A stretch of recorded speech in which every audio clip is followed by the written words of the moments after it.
2022ನೇ ಇಸ್ವಿ ಸಂದರ್ಭದಲ್ಲಿ ಮಾನ್ಯ ಗೌರವಾನ್ವಿತ ಉಚ್ಚ ನ್ಯಾಯಾಲಯ ಹಿಜಾಬ್ ಸಮವಸ್ತ್ರದ ಭಾಗ ಅಲ್ಲ ಅಂತೇಳಿ ತನ್ನ ಘನವೆತ್ತ ತೀರ್ಪನ್ನು ಪ್ರಕಟಿಸಿತು.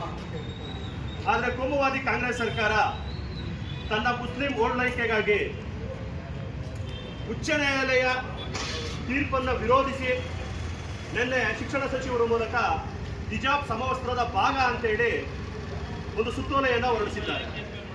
ಅದ್ರ ಜೊತೆಗೆ ಶಿವದಾರ ಮತ್ತೆ ಜನಿವಾರ ಸಹ ಧರಿಸ್ಬೋದು ಅಂತ ಹೇಳ್ತಾರೆ.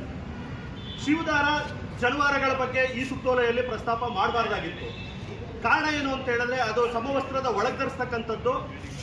ಅದನ್ನ ಯಾರು ಗುರ್ತಿಡಿದು ಈತ ಜಾತಿ ಯಾವುದು ಧರ್ಮ ಯಾವುದು ಅಂತ ಹೇಳಲಿಕ್ಕೆ ಸಾಧ್ಯ ಇಲ್ಲ. ಅದನ್ನು ಸಹ ಇದರೊಳಗೆ ಸೇರಿಸಿರ್ತಕ್ಕಂಥದ್ದು ಅಪೇಕ್ಷಾರ್ಹವಾಗಿದೆ. ಜೊತೆಗೆ ಸಿಖ್ಖರ ಟರ್ಬೈನ್ ಬಗ್ಗೆ ಉಲ್ಲೇಖ ಮಾಡಿದ್ದಾರೆ. ನಮ್ಮ ರಾಜ್ಯದಲ್ಲಿ ಸಿಖ್ಖರ ಜನಸಂಖ್ಯೆ ಎಷ್ಟಿದೆ ಅದನ್ನು ಸಹ ಅನವಶ್ಯಕವಾಗಿ ಸೇರಿಸಿದ್ದಾರೆ. ಅದನ್ನು ಸಹ ತೆಗಿಬೇಕು ಅಂತೇಳಿ ಈ ಕೂಡಲೇ ಈ ಸುತ್ತೋಲೆಯನ್ನು ಹಿಂಪಡೆದುಕೊಳ್ಳಿಲ್ಲ ಅಂತ ಹೇಳಿದ್ರೆ ಇವತ್ತು ಸಾಂಕೇತಿಕವಾಗಿ ಒಂದು ಪ್ರತಿಭಟನೆ ಮೂಲಕ ಮನವಿಯನ್ನು ಸಲ್ಲಿಸ್ತಾ ಇದ್ದೇವೆ.